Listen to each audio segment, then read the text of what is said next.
انک حمید مجید۔ معزز سامعین،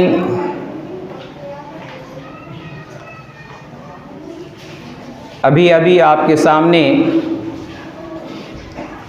سورہ فاطر کی ایک آیت کا ٹکڑا تلاوت کی گئی۔ اس آیت کریمہ کا تعلق گزشتہ جمعہ کے عنوان سے ہے، توحید سے ہے۔ آج کچھ باتیں انشاءاللہ توحید کے تعلق سے، اور ساتھ ہی ساتھ ہم یہ بھی معلوم کریں گے کہ توحید سے دور ہونے کے اسباب کیا ہیں۔ آج اگر حقائق کے نظر سے دیکھا جائے تو اس امت نے توحید کا جنازہ نکال دیا ہے، توحید کو مردہ بنا دیا ہے۔ سورہ فاطر میں اللہ تبارک و تعالی نے فرمایا والذین تدعون من دونہ ما یملکون من قطمیر۔ کتنی بہترین مثال دی ہے اللہ تعالیٰ نے کہ اللہ کو چھوڑ کر جن کو تم پکارتے ہو، اللہ کو چھوڑ کر جن سے تم مانگتے ہو، ما یملکون من قطمیر، یہ تو کھجور کی گھٹلی کے چھلکے کے بھی مالک نہیں۔ غور کیجئے گا، اللہ تعالیٰ نے کھجور نہیں کہا ہے، نہ کھجور کا گھٹلی کہا ہے، بلکہ کھجور جو گودا ہوتا ہے اور اندر جو گھٹلی ہوتی ہے، دونوں کے بیچ میں ایک باریک سی جھلی ہوتی ہے جس کی کوئی قدر و قیمت نہیں ہے، اس باریک سی جھلی کے بھی یہ مالک نہیں ہے اللہ کو چھوڑ کر جن کو تم پکارتے ہو۔ والذین تدعون من دونہ ما یملکون من قطمیر، اللہ کو چھوڑ کر جن کو تم پکارتے ہو یہ کھجور کی گھٹلی کے چھلکے کے بھی مالک نہیں۔ ان تدعوہم لا يسمعوا دعاءکم، اگر تم ان کو پکارو یہ تمہاری دعاؤں کو سنیں گے نہیں، یہ تمہاری دعا کو سن نہیں سکتے ہیں۔ وَلَوْ سَمِعُوا، اگر بالفرض یہ مان لیا جائے کہ وہ سن بھی لے، مَسْتَجَابُ لَكُمْ، تو تمہاری کوئی حاجت پوری نہیں کر سکتے۔ بالفرض یعنی لا محالہ یہ ہو ہی نہیں سکتا ہے، لیکن پھر بھی اللہ تعالیٰ نے یہ مثال دیا ہے کہ اگر وہ سن بھی لے مستجاب لکم، تو تمہاری کوئی فریاد رسی نہیں کر سکتا ہے، تمہاری کوئی حاجت کو پوری نہیں کر سکتا ہے۔ اور سورہ فاطر کی اس کے بعد والی آیت میں اللہ تعالیٰ نے فرمایا یا ایھا الناس انتم الفقراء الی اللہ، فرمایا کہ اے لوگو تم سب اللہ کے محتاج ہو، واللہ هو الغنی الحمید، اور اللہ تبارک و تعالیٰ کسی کا محتاج نہیں ہے، اللہ بے نیاز ہے، اللہ تعریف کے لائق ہے۔ میرے بھائیو، آج اللہ کو چھوڑ کر لوگوں نے جن کو اپنا ولی، اپنا بابا، اپنا پیر بنا لیا ہے اور ان سے اپنی مرادیں مانگتے ہیں۔ اللہ نے عام فرمایا کہ یا ایھا الناس انتم الفقراء، جن کو تم اللہ کے چھوڑ کر پکارتے ہو، جن کی عبادت کرتے ہو، وہ اللہ کے محتاج ہیں۔ ذرا غور تو کرو میرے بھائیو کہ وہ جب ماں کے پیٹ میں تھے وہاں پر ان کو غذا دینے والا کون تھا، وہاں کھلانے پلانے والا کون تھا، جب ماں کے پیٹ سے باہر آیا، جن کو آج تم ولی، اور ولی نہیں بلکہ اللہ سے بھی اوپر اٹھا کر کے اللہ کے مقام پر اللہ کے برابر لا کر کے کھڑا کر دے ہو، اس کو روزی دینے والا، کھلانے پلانے والا کون تھا؟ یا ایھا الناس انتم الفقراء، اے لوگو تم سب فقیر ہو، تم اللہ کے محتاج ہو، واللہ هو الغنی الحمید، اللہ کسی کا محتاج نہیں ہے، اللہ بے نیاز ہے۔ آج دنیا میں امن کہاں سے آئے گا؟ آج دنیا میں شانتی کہاں سے آئے گی؟ آج لوگ توحید سے دور جا رہے ہیں، آج لوگ توحید کو ختم کر رہے ہیں، توحید کو مٹانے کی سازشیں اور پلاننگ کو منصوبے کے تحت بروے کار لایا جا رہا ہے۔ اس دنیا کے اندر، اس دھرتی میں امن و سکون کیسے آ سکتا ہے؟ آج دیکھیے کہ اللہ کو چھوڑ کر کتنے ایسے لوگ ہیں جنہوں نے ولیوں کے نام پر، بزرگوں کے نام پر، صوفیوں کے نام پر بڑے بڑے پوسٹر لگائے ہوئے ہیں، یا خواجہ غریب نواز، یا مشکل کشا، یا علی اور غوث پاک کے بڑے بڑے حرفوں میں بڑے بڑے پوسٹر اور بینر لگا کر کے آج اپنی دکانوں اور مکانوں پہ سجا رکھا ہے، یہ اس امید سے کہ اس کے رکھنے سے ہمارے گھر میں مصیبت نہیں آئے گی، اس کے لٹکانے سے ہمارے گھر میں برکت آئے گی۔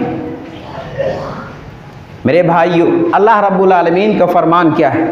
اللہ تبارک و تعالیٰ نے فرمایا الذین آمنوا ولم یلبسوا آمنوا، اللہ نے فرمایا وہ لوگ جو ایمان لائے ہیں اور جنہوں نے ولم یلبسوا بایمانہم بظلم، اور جنہوں نے اپنے ایمان کے اندر ظلم کو ملایا نہیں، ظلم کی ملاوٹ نہیں کی، وَلَمْ يَلْبِسُوا إِيمَانَهُمْ بِظُلْمٍ، ایمان لایا اور ایمان لانے کے ساتھ ساتھ ایک کنڈیشن لگا دی اللہ تعالیٰ نے کہ اپنے ایمان میں شرک کو ملایا نہیں، ظلم کو ملایا نہیں۔ ظلم کسے کہتے ہیں؟ ظلم کا مطلب یہ ہے اتیاچار کرنا، ظلم کا مطلب اللہ کو چھوڑ کر کے غیر اللہ کو پکارنا۔ آج دنیا کے اندر دیکھیں کہ سب سے بڑا اتیاچار، سب سے بڑا پاپ، سب سے بڑا گناہ اگر کوئی ہے تو وہ یہ ہے کہ اللہ کو چھوڑ کر غیروں کو پکارا جا رہا ہے، اللہ کو چھوڑ کر غیر اللہ کے آگے اپنے ماتھے کو ٹیکا جا رہا ہے۔ اس سے بڑا پاپ اور اس سے بڑا اتیاچار کیا ہو سکتا ہے؟ تو اللہ یہاں فرما رہا ہے والذین آمنوا، جو ایمان لائے اور جنہوں نے اپنے ایمان میں شرک کو ملاوٹ نہیں کیا، شرک کو ملایا نہیں، اولئک لہم الامن وہم مہتدون، یہی لوگ امن و شانتی والے ہیں، یہی لوگ ہدایت یافتہ ہیں۔ تو امن و شانتی کہاں سے آئے گی؟ توحید سے۔ توحید کو چھوڑ کر کے ہم یہ سوچیں کہ ایک ہو جائیں، ہم یہ سوچیں کہ ہمارے ملک میں امن و شانتی آ جائے، مشکل ہے۔ توحید ہے وہاں امن و شانتی ہے۔ میرے بھائیو، آج دیکھیں کتنے ایسے بھائی ہیں، توحید کا جنازہ کیسے، اس کا گلا کیسے گھوٹا جا رہا ہے۔ گلے پر تعویذ ہے، بچوں کے گلے پر تعویذ ہے، عورتوں کے گلے پر تعویذ ہے، نوجوان لڑکے اور لڑکیوں کے پیروں میں دیکھیں کالے دھاگے ہیں، پیلے دھاگے ہیں اور دوسرے رنگ کے دھاگے ہیں۔ پوچھا جاتا ہے یہ دھاگے کیوں تم لگائے ہو، یہ تعویذ کیوں پہنے ہو؟ ارے میرے بچے کو نظر لگ جاتی ہے، میرا بچہ بہت بیمار رہتا ہے۔ سماج کی حقیقت یہی ہے، جواب یہی ملتا ہے کہ میرے بچے کو نظر لگ جاتی ہے، میرا بچہ بیمار رہتا ہے، اس لیے میں فلاں پیر صاحب کے پاس گیا تھا، میں فلاں پیر صاحب کے پاس گئی تھی، اس نے تعویذ دے دی سو میں نے لٹکا لیا۔ آج جب سے یہ کورونا آیا ہے، شاید الا ماشاء اللہ کچھ ہی گھر باقی بچے ہوں گے، نہیں تو ہر بچے کے ہاتھ میں ہو یا گلے میں ہو کچھ دھاگا یا تعویذ ضرور دیکھا ہے۔ جب سے یہ کورونا آیا ہے تعویذ کا چلن اور بڑھ گیا ہے، باباؤں کی انکم اور زیادہ ہو گئی ہے۔ میرے بھائی ذرا سوچے تو صحیح کہ آج آپ کا ایمان اتنا کمزور ہو گیا ہے کہ لال کالے پیلے دھاگے پر آپ بھروسہ کرتے ہو، ایک تعویذ پر آپ بھروسہ کرتے ہو کہ یہ آپ کے بچے کو نظر سے حفاظت کرے گی، یہ آپ کی بیماری کو دور کرے گی۔ اللہ کے نبی صلی اللہ علیہ وسلم کیا فرماتے ہیں؟ من علق تمیمۃ فقد اشرکا، یہ تو شرک ہے، جس نے تعویذ لٹکائی اس نے شرک کام کیا۔ اور ایک بہت ہی بہترین بات بتاؤں کہ تعویذ لٹکانے کے بعد، کالے لال پیلے دھاگے باندھنے کے بعد اگر تکلیف آنی ہو، مصیبت آنی ہو، بیماری آنی ہو، کوئی اسے روک نہیں سکتا ہے، کوئی اسے دور نہیں کر سکتا ہے۔ اٹھائیے سورہ یونس 107 کے اندر اللہ رب العالمین نے فرمایا وَإِن يَمْسَسْكَ اللَّهُ بِضُرٍّ فَلَا كَاشِفَ لَهُ اِلَّا هُوَ، اگر اللہ تعالیٰ تمہیں تکلیف میں ڈالنا چاہے فَلَا كَاشِفَ لَهُ، تو کوئی اس تکلیف سے دور نہیں کر سکتا ہے، اِلَّا هُوَ، سوائے اللہ کے۔ یہ تعویذ پھر کس کام کی؟ یہ کالے پیلے دھاگے کس کام کے ہیں؟ یہ گنڈے کس کام کے ہیں؟ میرے بھائیوں، ان چیزوں میں سوائے اور زیادہ بیماری کے کچھ فائدہ نہیں دیتا ہے۔ وَإِن يَمْسَسْكَ اللَّهُ بِضُرٍّ، اگر اللہ تمہیں تکلیف میں ڈالنا چاہے، فَلَا كَاشِفَ لَهُ، کون ہے جو اس کی تکلیف سے تمہیں دور کر سکتا ہے؟ وَإِن يُرِدْكَ بِخَيْرٍ، اور اللہ تعالیٰ اگر تمہیں خیر سے نوازنا چاہے، فَلَا رَادَّ لِفَضْلِهِ، اس کے فضل کو کون روک سکتا ہے؟ میرے بھائیوں، آج کتنے ایسے مسلمان ہیں، دیکھیے توحید کا کیسے گلا گھونٹتے ہیں، جادوگر کے پاس جاتے ہیں، جوتشی کے پاس جاتے ہیں، کاہن اور عراف کے پاس جاتے ہیں، ان کے پاس جاتے ہیں جو ہاتھ کے لکیر دیکھ کر کے فیوچر کی باتیں بتاتے ہیں،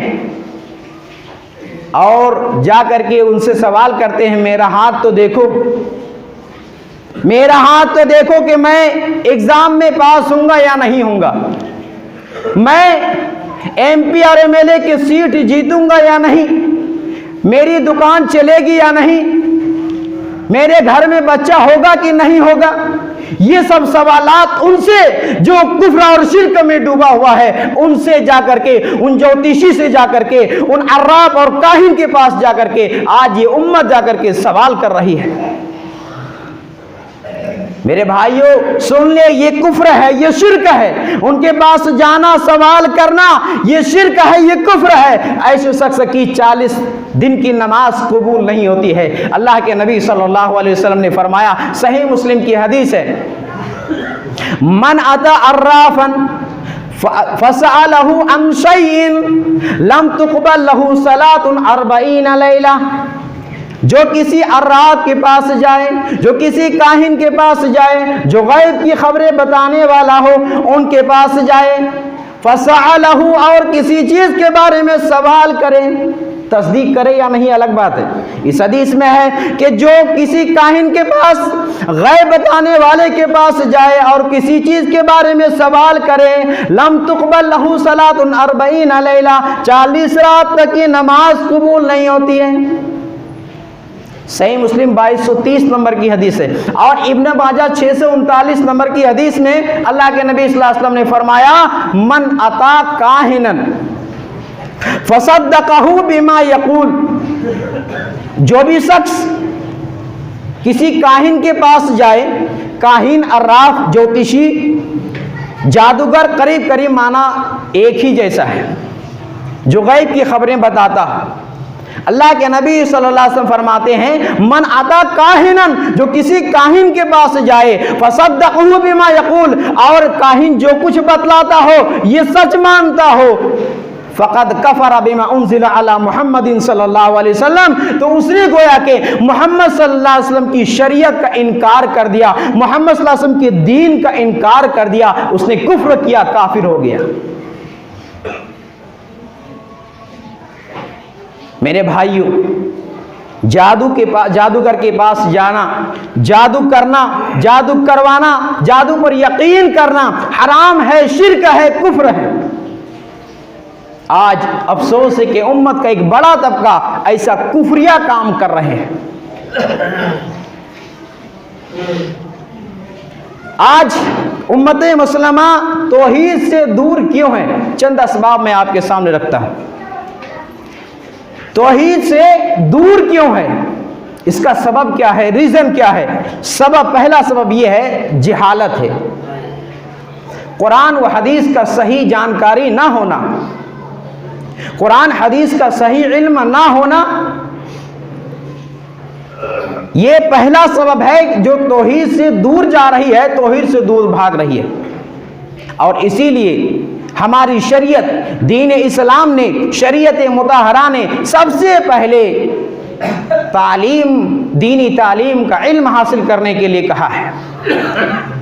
اللہ تبارک و تعالیٰ سے سب سے پہلا پیغام اس روئے زمین پر اس امت کے لیے جو پہلا پیغام تھا، پہلا حکم تھا، وہ تعلیم کے سلسلے میں تھا کہ اقرا بسم ربک الذی خلق، اے نبی صلی اللہ علیہ وسلم آپ پڑھیے اپنے رب کے نام سے جس نے پیدا کیا ہے۔ تو علم کی کمی اور سب سے بڑا علم کیا ہے، سب سے بڑا گیان کیا ہے، سب سے بڑی جانکاری کیا ہے؟ سب سے بڑا گیان، سب سے بڑا علم یہ ہے کہ بندہ اپنے رب کو پہچان لے، بندہ اپنے رب کے بارے میں جان لے۔ اور اسی لیے قرآن کہتا ہے فَاعْلَمْ أَنَّهُ لَا إِلَٰهَ إِلَّا اللَّهُ، اے نبی صلی اللہ علیہ وسلم آپ یہ معلوم کر لیں، آپ یہ جان لیں کہ نہیں ہے کوئی معبود سوائے اللہ کے۔ سب سے بڑا علم یہ ہے کہ اللہ کے بارے میں جاننا ہے۔ دیکھیں اللہ کے نبی صلی اللہ علیہ وسلم کے پیچھے حضرت عباس رضی اللہ عنہ کے صاحبزادے عبداللہ سواری پر بیٹھے ہیں۔ اللہ کے نبی صلی اللہ علیہ وسلم کس طرح توحید کی ایک 10-12 سال کے بچے کو تعلیم دے رہے ہیں۔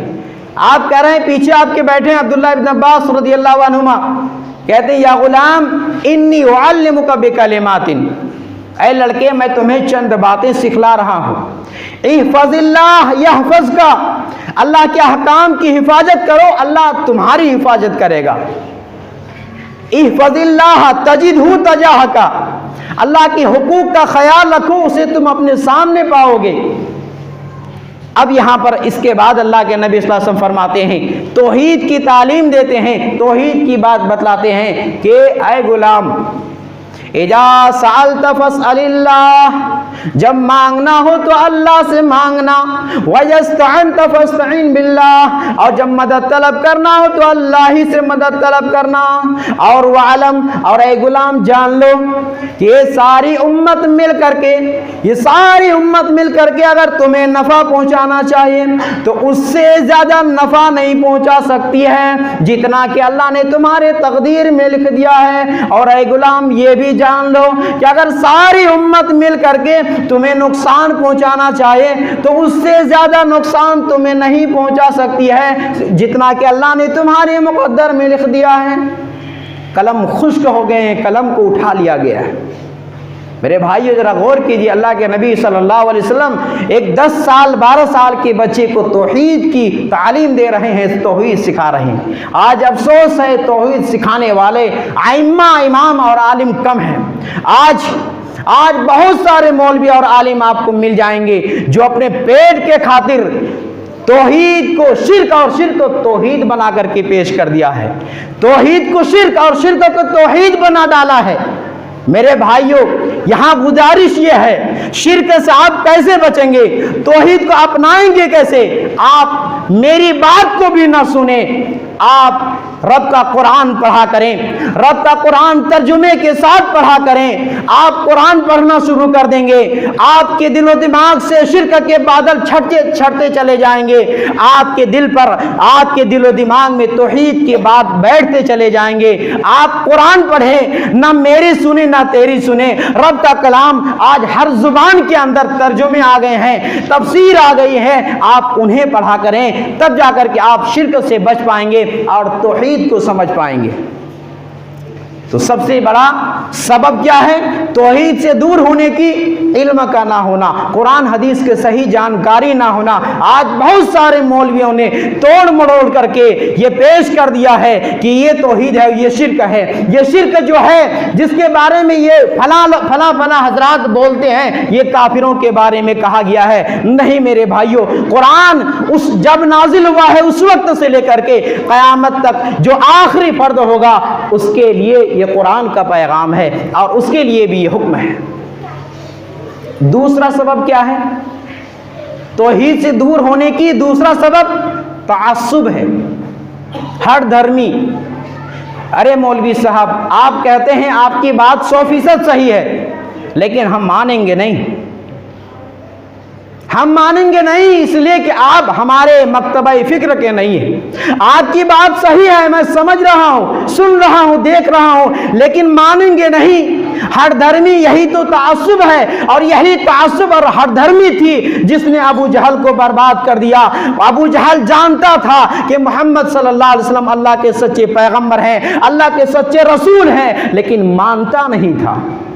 جیسے اللہ کے نبی کے زمانے میں یہودی جانتے تھے، یہودی اللہ کے نبی صلی اللہ علیہ وسلم کو ایسے ہی جانتے تھے جیسے اپنے بیٹے کو جان رہے ہو۔ اللہ نے فرمایا یعرفون کما یعرفون ابناہم، یہودی اللہ کے نبی صلی اللہ علیہ وسلم کو اپنے بیٹے کی طرح پہچانتے تھے لیکن مانتے نہیں تھے۔ کیا بات تھی؟ تعصب،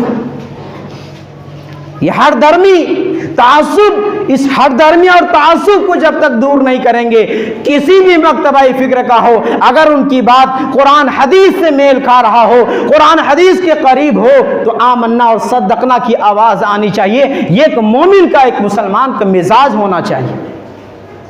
یہ دوسرا سبب ہے تعصب ہر دھرمی، جس کی وجہ سے لوگ توحید سے دور ہیں۔ تیسرا سبب یہ ہے باپ دادا کی تقلید، اور یہ کڑوی سچ بھی ہے۔ مولوی صاحب آپ کی بات صحیح ہے لیکن کیا کریں، ہم مجبور ہیں۔ ہمارے باپ دادا اور ان کے بھی باپ دادا آج تک چادر چڑھاتے آئے ہیں، آج تک بچوں کے گلے میں تعویذ باندھتے آئے ہیں، اور ہر سال پابندی سے اجمیر اور کلیر جاتے رہے ہیں۔ ہم آپ کی بات کیسے مان لیں؟ آپ کی بات سچی ہے لیکن ہمارے باپ دادا جو چادر چاہتے آئے ہیں، ہم کیسے چھوڑ دیں؟ یہ باپ دادا کی اندھی تقلید نے توحید سے دور کر کے رکھا ہے۔ اللہ تبارک و تعالیٰ نے سورہ المائدہ کے اندر فرمایا وَإِذَا قِيلَ لَهُمْ تَعَالَوْا إِلَى مَا أَنزَلَ اللَّهُ وَإِلَى الرَّسُولِ، اور جب ان مشرکوں سے کہا جاتا ہے، جب ان سے کہا جاتا ہے کہ آؤ اللہ کی طرف، آؤ جناب محمد رسول اللہ صلی اللہ علیہ وسلم کی طرف، آؤ اس چیز کی طرف جو اللہ نے محمد صلی اللہ علیہ وسلم پر نازل کیا ہے، قالوا حسبنا، کہتے ہم نہیں آئیں گے، ہمارے لیے وہی کافی ہے، ما وجدنا علیہ، جس پر ہم نے اپنے باپ دادا کو پایا ہے۔ اگرچہ ان کے باپ دادا ولو کان آباہم، اگرچہ ان کے باپ دادا سمجھتے نہیں تھے، اگرچہ ان کے باپ دادا ہدایت پر نہ تھے، لیکن ہم باپ دادا کے دین کو نہیں چھوڑ سکتے ہیں۔ یہ باپ دادا کی اندھی تقلید نے آج لوگوں کو توحید سے دور رکھا ہے۔ میرے بھائیو، یہ سمجھداری نہیں ہے کہ باپ دادا کرتے تو ہم بھی کریں گے۔ آج اگر بات یہ آ جائے اللہ کی اور جناب محمد رسول اللہ صلی اللہ علیہ وسلم ایسا کرتے تھے، ایسا فرمان ہے، تو ایک مومن کا مزاج یہ ہو کہ وہیں پر جھک جائیں، آمنا اور صدقنا کہیں۔ بہت ساری باپ دادا کام نہیں کرتے تھے جو آج کر رہے ہیں ان کے بیٹے، ان کو نہیں کرنا چاہیے تھا۔ یہ باپ دادا کی تقلید نے آج امت کو توحید سے دور رکھا ہے اور شرک پر ان کی زندگی گزر رہی ہے۔ چوتھا سبب یہ ہے، آج یہ امت توحید سے جو دور ہے، اس کا چوتھا سبب یہ ہے کہ سماج کا ڈر، خاندان کا ڈر۔ سماج کو ہم کیا منہ دکھائیں گے؟ اگر ہم توحید پر آ گئے تو یہ 10واں 20واں 40واں درگاہ پر جانا یہ سب چھوڑنا پڑے گا۔ تعویذ گلے پہ باندھتے تھے، تعویذ گھروں پہ لٹکاتے تھے، یہ سب بند کرنا پڑے گا، تو ہم سماج کو کیا منہ دکھائیں گے؟ میرے بھائیوں، سماج تو دور کی بات ہے، یہ سوچنا چاہیے کہ تم اللہ کو کیا منہ دکھاؤ گے، اللہ کے پاس کیسے جاؤ گے؟ آج تمہیں سماج کا ڈر ہے، آج تمہیں خاندان کا ڈر ہے، آج تمہیں اپنے رشتہ داروں کا ڈر ہے، اور اللہ کا ڈر نہیں ہے۔ میرے بھائیوں، یہ سماج کے ڈر نے، سماج اور خاندان کے ڈر نے ابو طالب کو کلمہ لا الہ الا اللہ پڑھنے سے محروم کر دیا تھا۔ سماج کے ڈر نے ابو طالب، نبی اکرم صلی اللہ علیہ وسلم کی چچا، آخری ایام سے گزر رہے ہیں، اللہ کے نبی صلی اللہ علیہ وسلم ان کے پاس جاتے ہیں اور کہتے ہیں کہ چچا، آپ بس ایک مرتبہ صرف کلمہ لا الہ الا اللہ پڑھ لیجئے، میں قیامت کے دن آپ کے تعلق سے رب العالمین سے سفارش کروں گا، آپ کی شفاعت طلب کروں گا، آپ ایک مرتبہ کلمہ لا الہ الا اللہ پڑھ لیجئے۔ وہیں پر ابو جہل بیٹھا ہوا تھا، بخاری کی روایت ہے۔ ابو جہل کہتا ہے کہ ابو طالب، کیا آخری ٹائم تم اپنا دین بدل دو گے؟ آخری ٹائم تم اپنا مذہب تبدیل کر دو گے؟ اپنا مسلک بدل دو گے؟ تو ان کی زبان سے آخری جو جملہ نکلا تھا وہ یہ کہ میں عبد المطلب کے دین پر ہوں۔ میرے بھائیوں، وجہ کیا تھی؟ سبب کیا تھا؟ یہ سماج کا ڈر، خاندان کا ڈر، لوگ کیا کہیں گے۔ پوری زندگی تو عبد المطلب کے دین پر تھا، آج جب مرنے لگا تو محمد کے دین پر صلی اللہ علیہ وسلم ان کے دین پر مر رہا ہے۔ یہ خاندان کا ڈر اور سماج کے ڈر نے آج لوگوں کو توحید سے دور رکھا ہے۔ توحید پہ آئیں گے، یہ سارے چیزیں جو کھانے کو مل رہے ہیں، یہ ڈھونگ رچانے کو مل رہے ہیں، یہ ہمارا بند ہو جائے گا۔ میرے بھائیوں، سماج سے نہیں، اللہ رب العالمین سے ڈریے، اللہ کا ڈر رکھیے۔ اللہ رب العالمین سے ڈریں گے تو اللہ تبارک و تعالی اس دنیا میں بھی اور آخرت میں بھی ہمیں کامیابی عطا فرمائے گا۔